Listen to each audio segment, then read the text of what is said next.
Okay,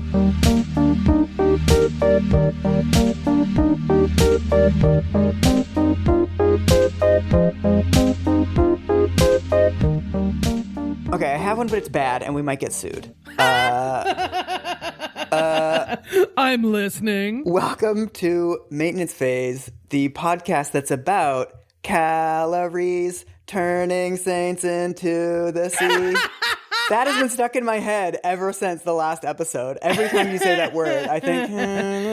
I have had a similar one, which is the more that I have read about this topic, the angrier I have gotten. Mm-hmm. And at one point, someone drove by our house and was listening to So Fresh and So Clean. Okay. Ain't nobody mad as me, I'm just so full of rage. Right? It works. It works. You definitely want us to get sued. I am Michael Hobbs. I'm Aubrey Gordon. And if you want to support the show, you can do that on Patreon at patreon.com/maintenancephase. I haven't done this in a while.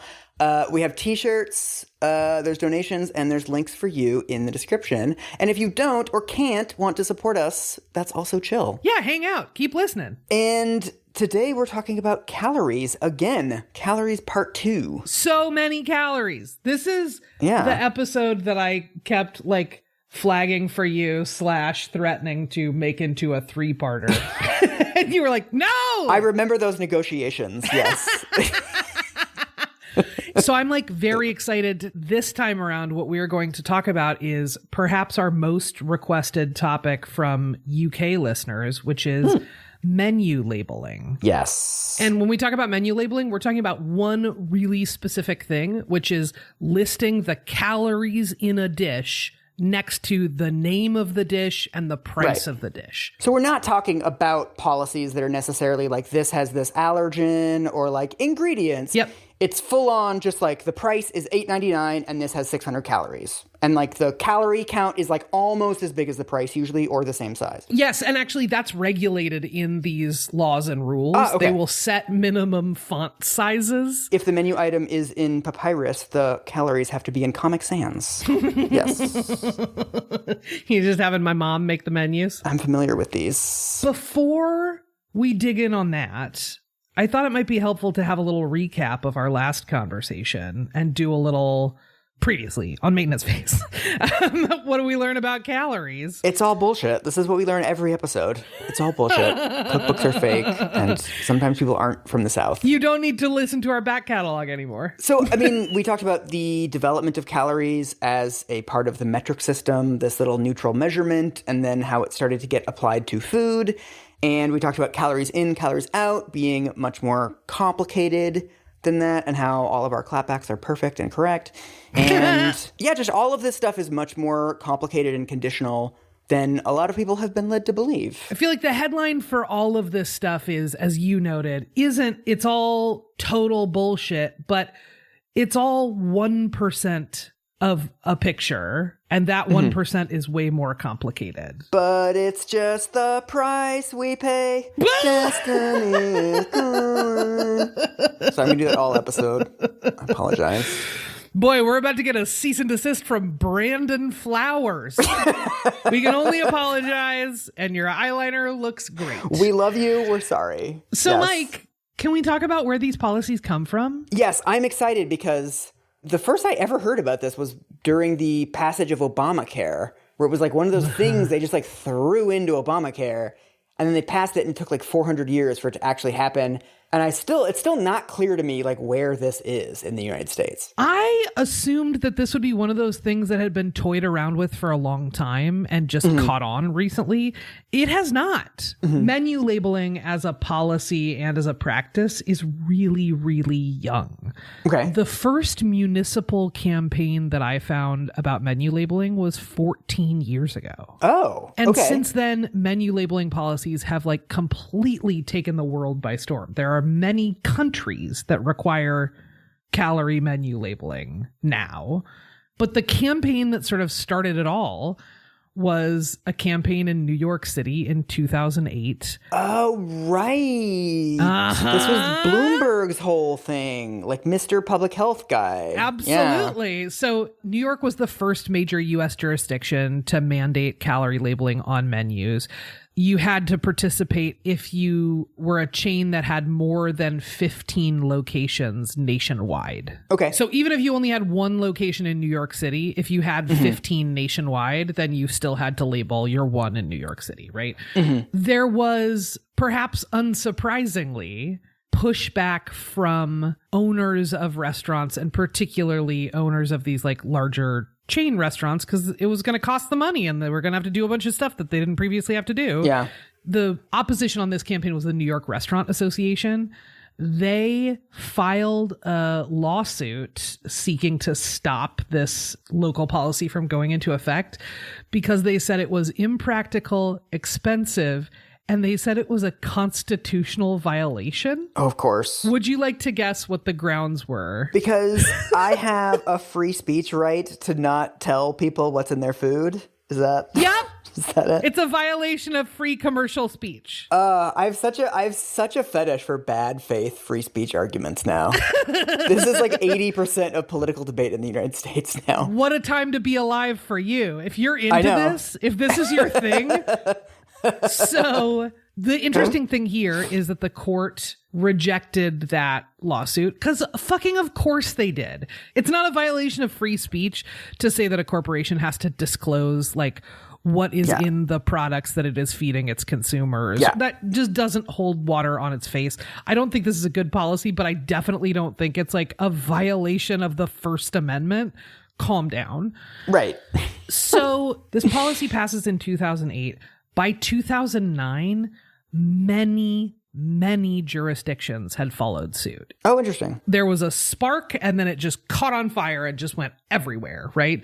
So I am going to send you a little quote. This is from a book co-authored by Marion Nessel called Why Calories Count. It says, by 2009, California, Oregon, and Maine required calorie labeling, as did a dozen or more counties and cities. At least 30 other jurisdictions were considering similar bills. Confronted with a cacophony of differing laws that would present chains with difficult compliance problems, the Restaurant Association dropped its opposition. This paved the way for the national legislation that preempted local and state laws. While we waited for the national law to go into effect, the NYC experience provided an opportunity to find out whether menu labels would improve purchases, teach the public about calories, or induce restaurants to reduce the calories in their foods.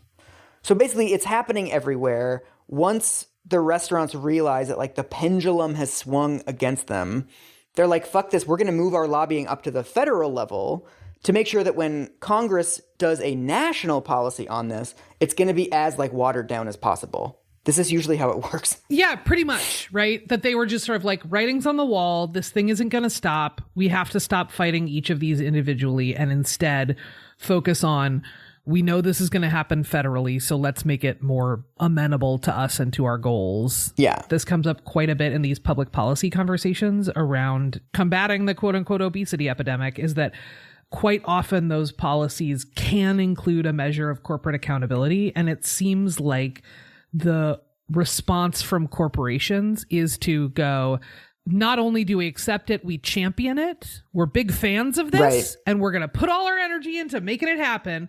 And then functionally what they do is soften the policy so much that it stops being like meaningful or useful. Although it's a weird place to be in this particular issue, because I agree with the Restaurant Association on this, that like this policy is kind of silly and isn't going to work. But also just like methodologically, I don't like it when corporations do this. Fucking same. It's like, I don't really care that they were bad this time. Yeah. But I feel weird. I'm sitting here feeling weird. Totally. I mean, I think the other thing that is sort of slipped into that quote that we just read is, while we waited for the national law to go into effect, the New York City experience provided an opportunity to find out whether menu labels would improve purchases, teach the public about calories, or induce restaurants to reduce their calories in their foods. There was no research on this at the time. Right. So right after New York, Multnomah County, which is where Portland is, King County, which is Seattle, the city and county of San Francisco, LA, right? Like all of these sort of Democratic strongholds on the West Coast just immediately followed suit. Right. And there was not any data illustrating any effects of this because no one had been doing it. Right. It was just, this sounds like a good way to handle this problem. Let's reach for a thing that sounds good to a lot of people and hope it works out, essentially is the policy model here. And I guess the logic was that a lot of these chains would have to make all these calculations anyway because they were going to have to comply with the law in New York. It's like, well, McDonald's is going to have to do this anyway. So like Boise, Idaho looks at this and they're like, well, McDonald's has locations in Boise, Idaho too, so let's make them do it here. Absolutely. I guess was the logic at the time. I mean, I will say there are times when you do have to move policy in the absence of research, right? Like I think COVID is a great example, right? This was not one of those times. Right. Nothing was on fire. There were no immediate consequences of people not knowing the number of calories in like a McGriddle. It was much more of a sort of like, this is a decades long trend. And now is the point at which we have decided to freak out about it. Right. I mean, it's also worth noting these policies are passing at the time that the Biggest Loser is at the height of its popularity. Right. And Michelle Obama is running Let's Move. And we are talking about the childhood obesity epidemic. Right. This is absolutely the height of anti-fat panic in the US. This is also peak Brian Wansink times too. Oh my God, the number of Brian Wansink citations in these fucking policy white papers, Michael. Did you know smaller plates? And a bunch of the policy white papers and a bunch of the popular media reporting on this were all like, you know, it takes 3,500 calories cut from your diet to lose a pound of fat. Oh, yeah, of course. Yeah. All of the research that I read in preparation for this episode, all of the analysis, all of the everything would just go from fat people are a huge problem. We have too many of them. They cost too much. People are going to die because they're so fat. And then the next paragraph is just like, we have to label calories on menus. And I'm like, wait. Right. You haven't established that people actually don't have enough information. Right. You haven't established that people avail themselves of that information and then make different decisions, right? Like it yada yadas the entire link between the policy and the problem that it says it's solving. See, I'm torn because on one hand, I'm actually in favor of cities doing ambitious policy. You can't really have data on something that you're the first city to try. Mm-hmm. This is how we got smoking bans, right? It's like, let's try this wacky thing. And then it turns out that it works and every city does it. But then on the other hand, this is built around weight loss, which I don't think cities should be doing as a matter of public policy at all. And if you're going to do these ambitious public policy experiments, you need to have a really clear idea of what indicators you will be looking at to say after a couple years, this is working or this is not working. Yeah, I mean, I feel like that kind of stuff, that kind of policy experimentation, I'm with you. That stuff feels really exciting and interesting to me. That stuff functioning is contingent on a few different things. One, you have to have really clear and robust program evaluation measures of like, we need to see this kind of change in this kind of time frame. And if we don't, then it didn't work, right? It also has to include a really clear sense of who your stakeholders are. And none of these had any of that. There was no sunset timeline. There was no evaluation set of metrics. We'll talk about some of the evaluation of some of these. It is some of the worst evaluation that I have ever seen. Yeah. Like one of them, I'll actually just tell you about one of them right now. It's wild. In New York, there was a point at which a number of municipalities had calorie labeling and a number did not. So they essentially did a compare and contrast. They put up billboards in communities that had calorie labeling. Okay. And the billboards were for a campaign called I Choose 600. And it was about teaching people to choose, like use calorie menu labeling to choose meals that were under 600 calories per meal.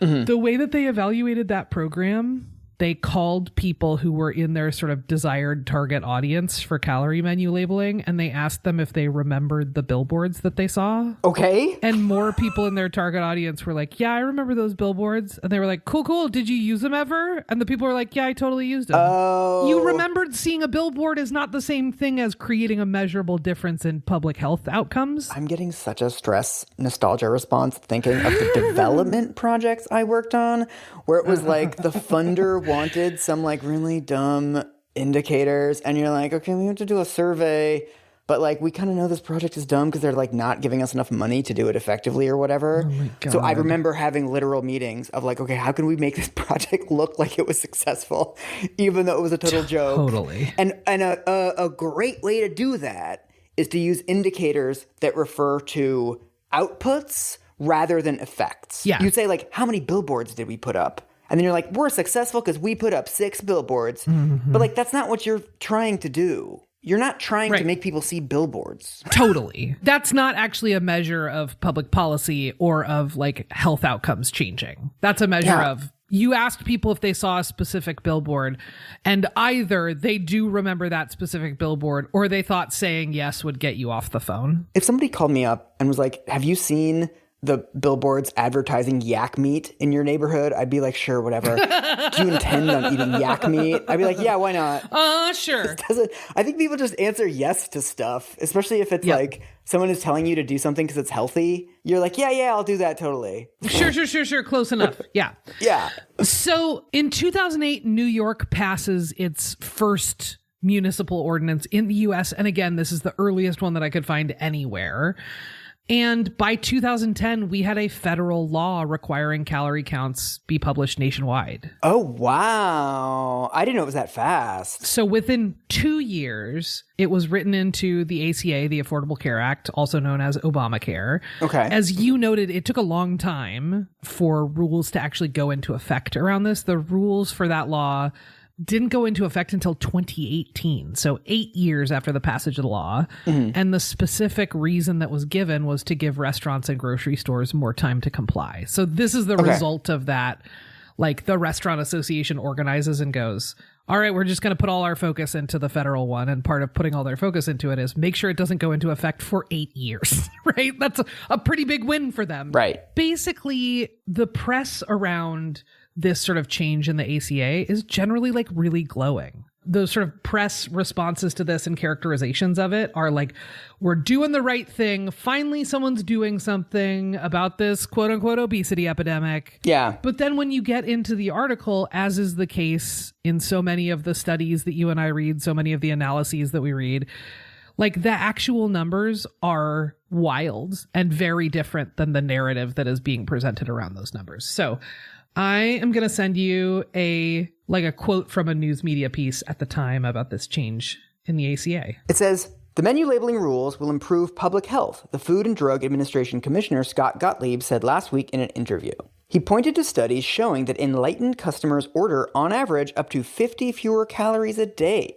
While that equates to the calories in a small cookie, Gottlieb says, the impact compounded over weeks and months can deliver a large benefit. This is a meaningful, incremental step in addressing the country's obesity epidemic, he says. This whole policy is built on the idea of calories in, calories out, which, as we discussed last time, is way the fuck more complicated than anybody wants to think that it is, right? The idea is if you cut 3,500 calories from your diet, you will lose 1 pound. That's not true. But if you apply that totally outmoded and debunked rule that a lot of people believe, if you're cutting 50 fewer calories each day, you're eating 50 fewer calories each day, you would lose 1 pound in 2.5 months. Every 70 days. And what we know is that your metabolism downshifts over time and burns fewer and fewer calories. So 1 pound in 2.5 months is the most weight someone would lose. Right. And it would decrease significantly over time. Right. So what we're talking about here functionally is like 2 to 5 pounds in a year. Also, one of the things that always bugs me about these little nudge things is that you could easily argue that the thing that's affecting people's behavior is the novelty of the calorie labels, right? That the first time you notice it, you're like, oh, a Big Mac is 580 calories. I'm not going to get that today or whatever. And then you change.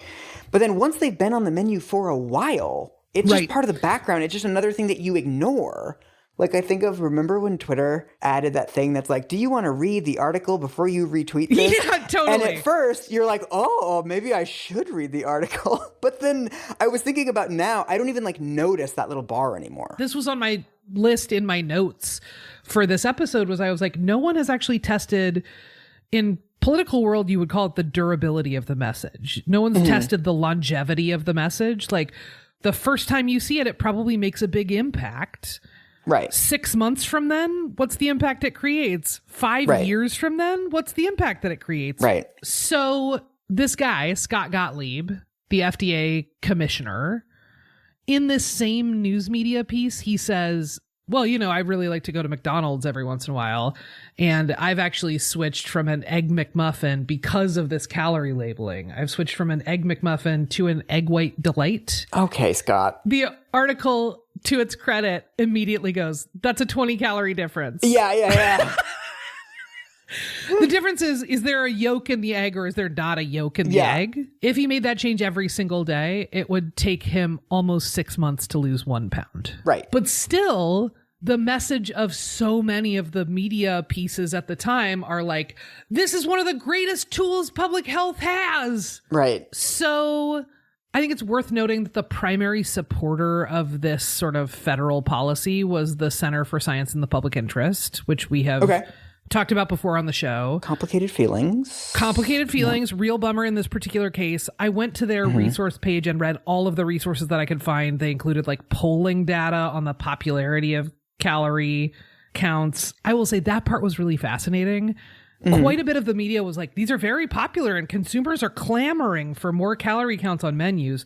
Most of the popularity rates were in the 30s and 40s. Yeah, that's not like a resounding endorsement. It sounds like a resounding meh to me. You do what you want. The other thing that I will say is the crosstabs on it are totally fascinating, and that the support is highest amongst highest income households.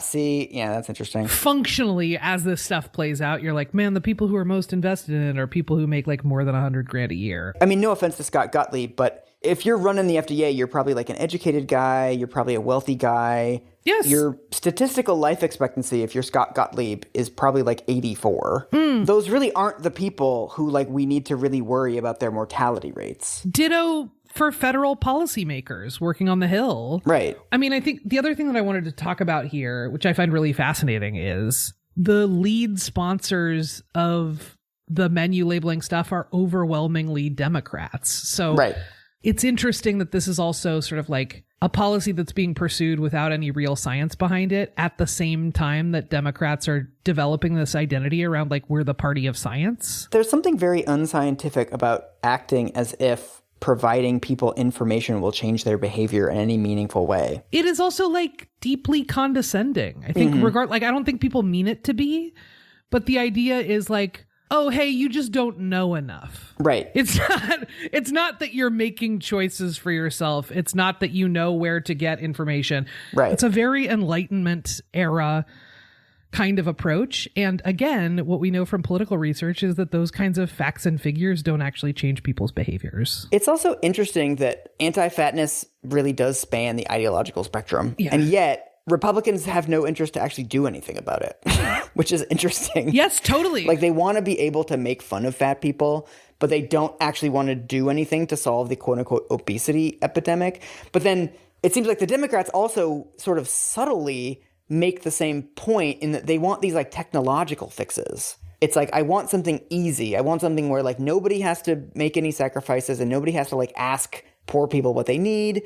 Nobody has to increase welfare. It's like, we're going to do this one weird trick and then everybody's going to lose weight. I think on this issue, honestly, and I feel like I will be struck down for saying this, I would prefer doing nothing. I agree. And I'm doing the opposite of striking you down. I'm balling you up.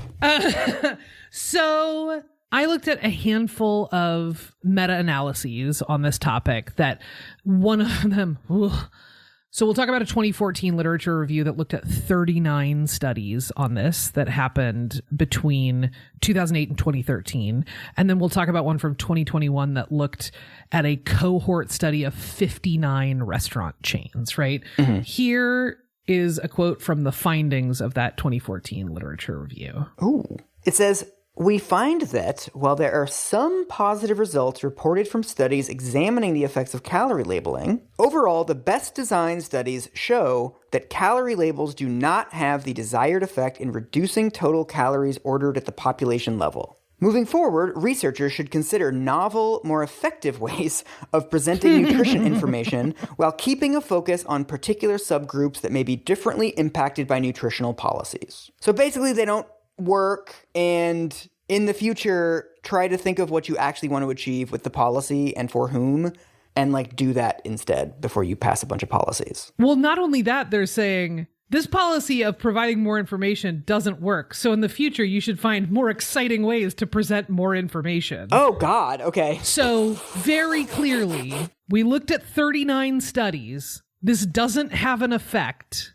The result here is not, we should probably give up on these policies. The result here is, make it more fun when you present the calorie information. Yeah, that's right? dark. It's dark, dude. That's like the president's physical fitness research, where it's like, this hasn't worked forever, but it might. Totally. It's dark, right? And on top of all of this, like what we talked about last time, is there is a dramatic difference between the number of calories in a food and the number of calories that your body can put to use. So also all of these calorie labels are deeply misleading, right?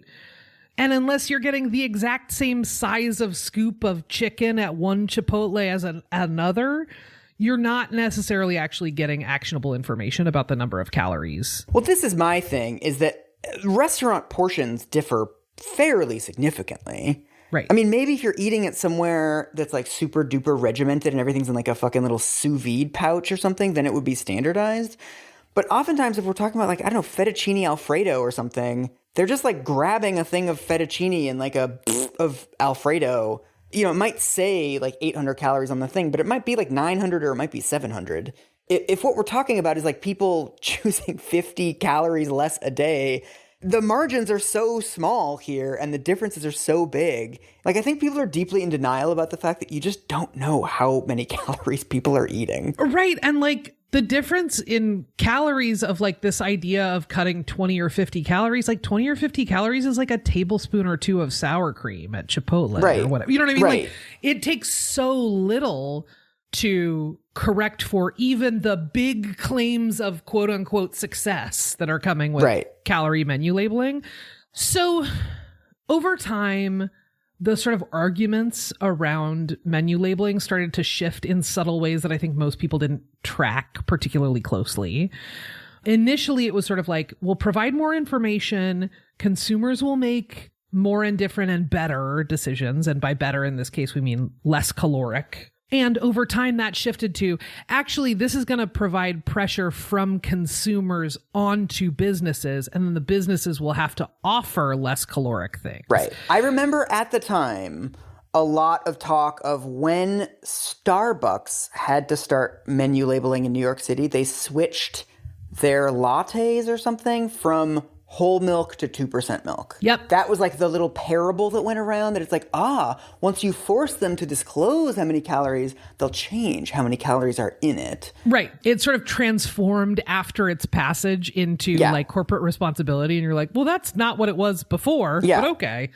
So that idea was explored in a 2021 cohort study that came out of Harvard School of Public Health, another frequent flyer on Maintenance Phase. Friend of the pod. They did this large cohort study looking at 59 restaurant chains. So this is a quote from the findings of that cohort study out of Harvard. It says, this cohort study, comprising 59 large restaurant chains followed up from 2012 to 2019, found that restaurants did not change the calorie content of continuously offered items. However, new items introduced after calorie labeling had a mean of 113 fewer calories, approximately 25%, compared with new items introduced before labeling, a statistically significant reduction.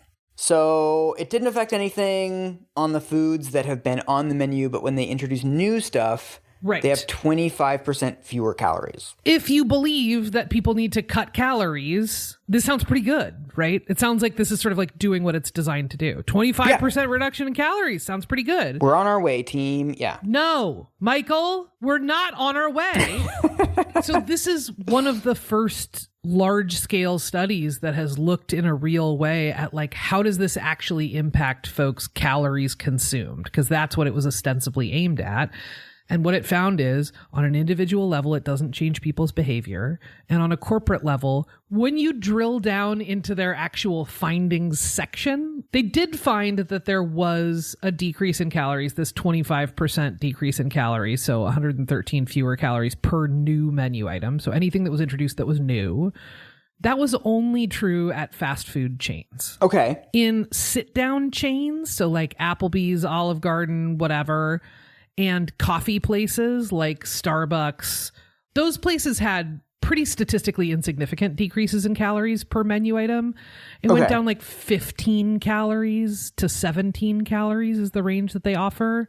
Okay. So like you have a whole meal at Applebee's, Black Angus, think about how big that meal would be, think about how caloric it would be. Now imagine that it has 16 fewer calories, right? Now I want a baked potato. And in fast casual chains, places like Chipotle or Panera or Qdoba, the calories actually went up on new menu items. Oh. So they're saying, oh, we put this policy into place and now when they add new menu items, they have fewer calories. That's only true of fast food places. Every other kind of establishment that is governed by this policy either had their calories stay the same or go up. But also, to know what to make of this, you would have to know how much of their sales are made up of new items. Yeah, absolutely. I have no idea, but I feel like most people that go to McDonald's probably get like a quarter pounder or Big Mac or something, fries, milkshake, something like fairly standard. It's actually a pretty big deal that like it doesn't affect their continuously offered items. Totally. Also, 2012 to 2019 is also a period where there's just a lot of like wellness diet stuff happening. There's been a trend, especially among fast food corporations, to have like more healthy menu items.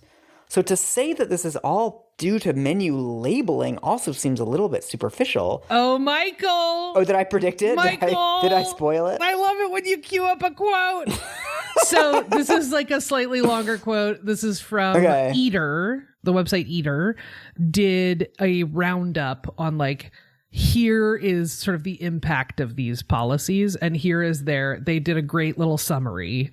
So here's what we know. It says, it's true, the average American's calorie consumption has overall gone down since 2003, though there's no clear evidence that shift has been directly linked to calorie counts on menus. In 2015, researchers at NYU reported that while diners changed their ordering patterns in the short term, over the years, the percentage of respondents noticing and using the information declined, and that overall, there were no statistically significant changes over time in levels of calories or other nutrients purchased or in the frequency of visits to fast food restaurants. Also, even if calorie consumption has fallen nearly 15 years after the implementation of the first laws, obesity rates around the country have continued to increase. So people paid attention for a little while. It didn't change their behavior. And no one is less fat. So in other words, we did it. Nailed it. And there's another quote also from that Harvard study where they say, quote, analyses revealed a long-term decrease, about 17 calories per year, in the calorie content of items removed from restaurant menus that began before labeling implementation. Labeling was not associated with additional changes independent of this secular trend. So well before menu labeling, there was already a slight decrease happening in terms of calories offered on fast food and fast casual menus. Right. And these policies don't appear to have affected that trend one way or the other. It seems to continue in this like very shallow downward slope in calories. So basically, this was already happening, and then we made a bunch of policies, and the policies don't appear to have had an effect. I do think that it's telling that I don't know if there's menu labeling in America. I think I just, either we have it and I've completely tuned it out, or we don't have it. We have it, and you have completely tuned it out, buddy. Like, the last time I went to Panera, were there numbers on the menu? I mean, I guess there were, and I just completely edited them out. Yeah. So despite all of this evidence, in 2021, the UK introduces and proposes a policy to mandate calorie labeling on menus in restaurants and takeout places and coffee shops and all of that sort of stuff, right? Yes, and 400 people emailed us and were like, you should do an episode on it. So many people emailed us. Do you have a sense of like why the UK did this? Because there's this whole trend of like evidence-based policymaking and data-driven Did they say, like, this is why we're doing this? The interesting thing about this policy in the UK is that it's being presented in two separate frames. One is combating the obesity epidemic, right? Yeah. And the other, interestingly, is as a COVID strategy. Oh, fuck off. Oh, fuck off. It is rich for the UK to be doing this. Oh, the reason why our COVID deaths were so high is fucking fat people. Yes! Like, having a party during lockdown. Fuck off. So the 2014 study is out. The 2021 study is out. They are resoundingly like, this doesn't do anything. But that 2021 study got trumpeted from the fucking rooftops in the UK being like, what a great policy we're about to enact. Really? This was their basis? When this study came out, because the regulations had already been passed, this study became heavily covered in the UK because I suspect many journalists just read the executive summary and didn't read the actual findings and saw, oh, there's a 25% decrease in the calories on new menu items. That seems pretty promising. And never looked at that only applies to a very small number of the establishments that we're talking about, and it doesn't change people's individual behaviors. And it's like 95% bad news, like this policy doesn't work, and then 5% is like, ooh, but just in fast food restaurants, just on new menu items that are not seasonal but are new permanent menu items and therefore subject to this law. Some of those are 100 calories less than they used to be. Right. So we're really doing it, team. Like, no. Right. And this wasn't the original justification for the law. And there's no indication that this law meets its original goal, which is reducing obesity, which is not something that the government should be engaged in anyway. But it's like the indicator was never, will new menu items be smaller at restaurants? No one said that in 2008 when they were passing this stuff. No jurisdiction has reduced its rates of fatness or fat people at a population level. It's not happening. It's honestly incredible to me that anyone would look at literally anything that America is doing at this point and be like, let's have that. let's make our country closer to that thing. So I will say, I love to find a fun tidbit in the research that doesn't really have any bearing on what we talk about. You love your tidbits. I love my little tidbits. There's a little paragraph in an article from The Independent in the UK about measures that restaurants have taken to reduce the calorie counts of their foods. And this one is very fun. I just sent you a quote in the Zoom. It says, the concept of offering diners a less calorific meal is not a new one. A decade ago, Pizza Express launched its Leggera pizza. You remember the one. It literally cut a hole in the middle of the pizza and replaced it with rocket leaves and then claimed it had reduced the calories by a third. So they made a fucking pile of arugula and put a pizza halo on it and called it like a less calorie pizza. They cut a hole in the middle of a pizza and then filled the hole with arugula. And we're like it's like less calories. And I love it in part because the image that it is like in like a Wile E. Coyote cartoon. Wile E. Coyote might dig a big deep hole and then cover it up with leaves and wait for the roadrunner to like fall through the hole. Like it feels like this is the pizza equivalent of that. But the policy passed, right? So the policy is now in place. It is in effect. I can get my little rocket hat, my little bitter disc. I can get my bitter disc. It sounds like we don't have any good evidence that these policies, quote unquote, work. But is there any evidence of like the harms that they're causing? In terms of academic research, I would say no. In terms of outcry from experts and survivors of eating disorders and fat people, very clearly, yes, right? Yeah. For people with restrictive eating disorders like anorexia or bulimia, if they are in recovery or not, if they're actively in their eating disorder, seeing these kinds of calorie counts can actually trigger a relapse of their eating disorder or trigger a worsening of their eating disorder. So someone can go into a restaurant, see calorie counts on a menu that they weren't expecting to see, and they might be early in treatment for their eating disorder and feeling like good about themselves, and then go in and see those calorie counts and just spiral, right? The other thing that it's not really asking is, what are the social impacts of a policy like this, right? Like, since this went into effect in Portland, there are absolutely places that I am not going with certain people in my life because calories are listed on the menu, and I absolutely don't need to hear that from that person, right? I know that what will happen is I will go in, I will order whatever I'm going to order, and the person I am with will have things to say about the calorie count of the thing that I ordered, no matter what it is. Oh, so people have actually mentioned the fucking number to you? Yes, absolutely. Oh, fuck off. When you erase any kind of social context around this stuff, right, you're erasing arguably one of its biggest impacts, right? Yeah, I wonder if it gives people ammunition to be like, oh, that fat lady just ordered a salad, but she doesn't know that the salad has like 800 calories or something. Or like, you can look at all the items on a menu and be like, oh, this guy just ordered the one with the most calories. Yeah, I was 100% in line at a fast casual place. It was, in fact, a Chipotle.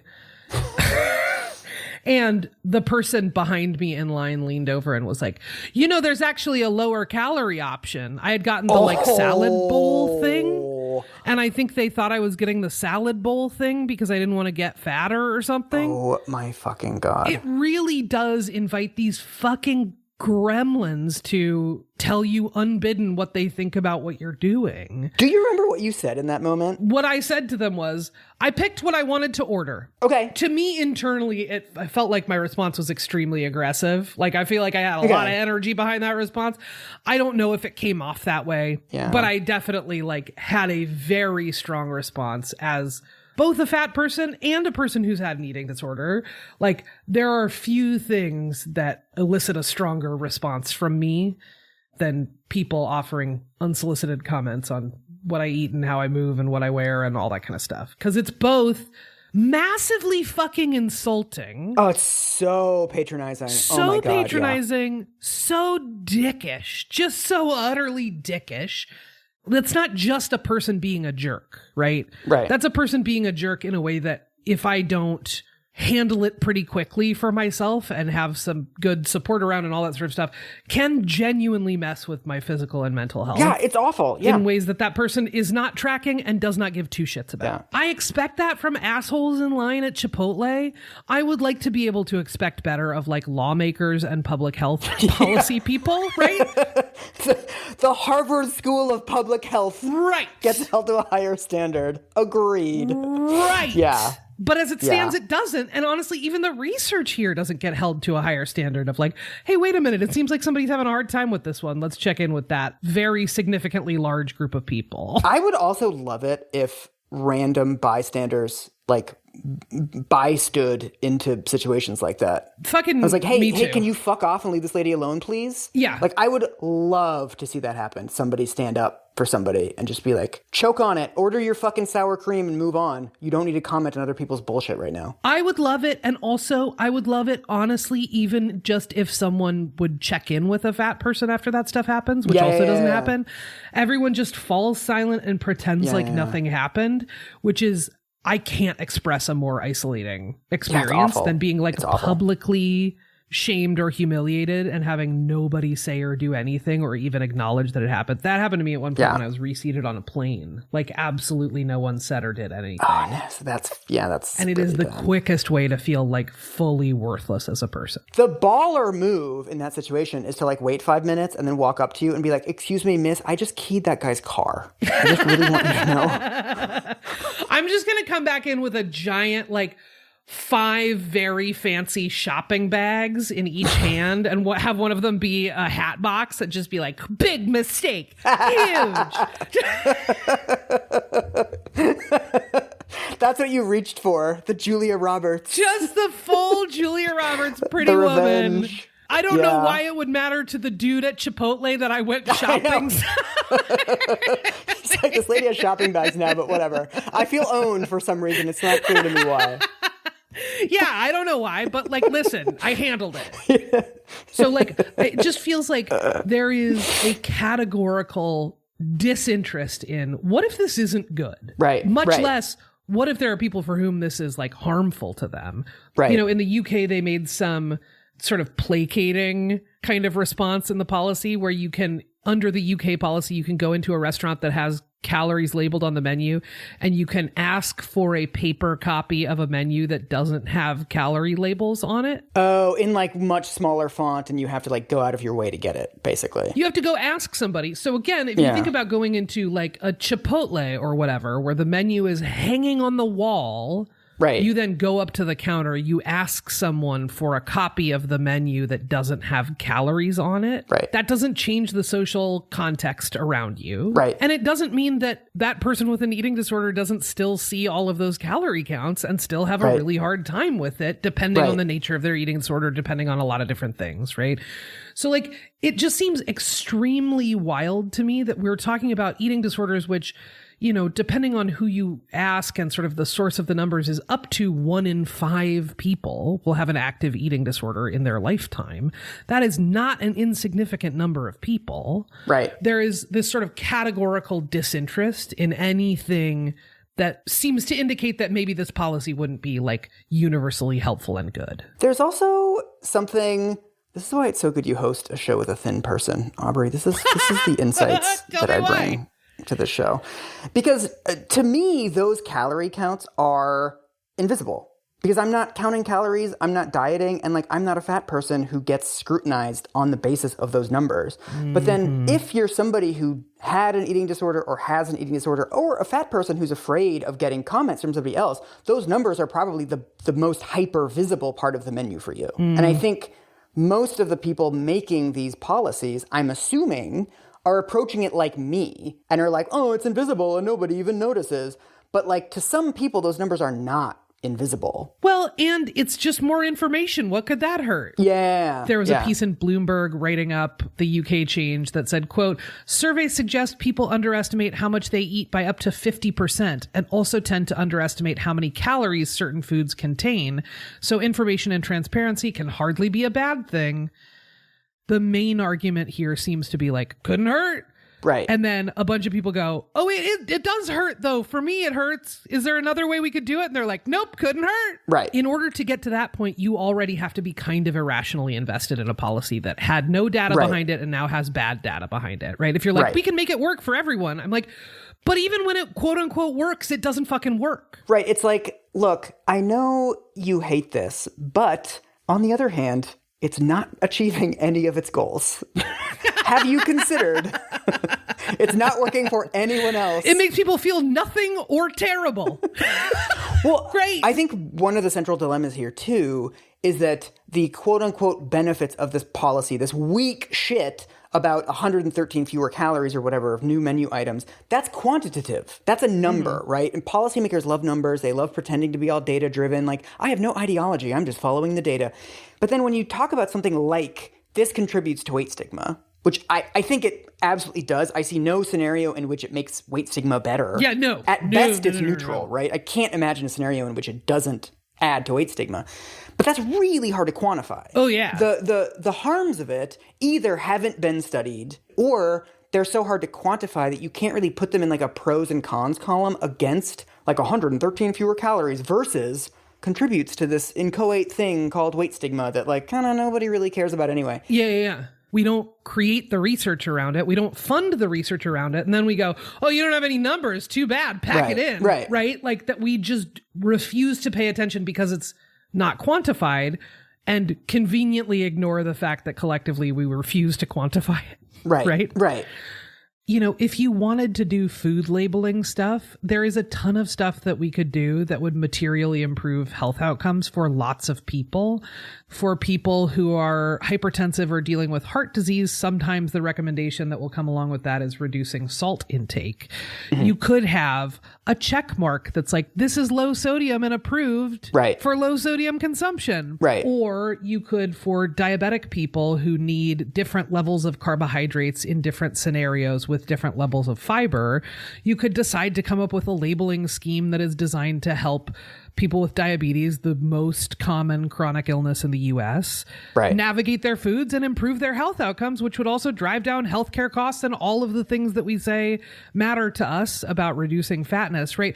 I think a great example is like, for people who have celiac, the only way that we really got reliable gluten labeling was when people thought gluten made you fat, and a bunch of people stopped eating gluten as functionally a diet. Right. I guess it reveals the extent to which these labels are designed as weight loss tools. When it comes to actual health stuff, it seems like that's kind of functionally taking a backseat. It's totally about weight loss, and I don't feel like at all opposed to people having access to more food information. And for a lot of people, particularly disabled and chronically ill people, that's like really important information to have. That's not what these policies are doing. Right. These are ways that we calm ourselves down, right? That like a bunch of our public conversation around fatness and weight loss and health is all about spinning us up and getting people way the fuck anxious about their own mortality and about policing other people's food choices and all of that sort of stuff. And policies like this, which are not rooted in science, which don't create the effects that they say they do, are more about calming people down. Right. I think I would feel differently about it if we talked about other things with the level of excitement and interest and energy that we put into calorie labeling. We just need to empower consumers to open up my eager eyes. Nope. Mike, I'm out.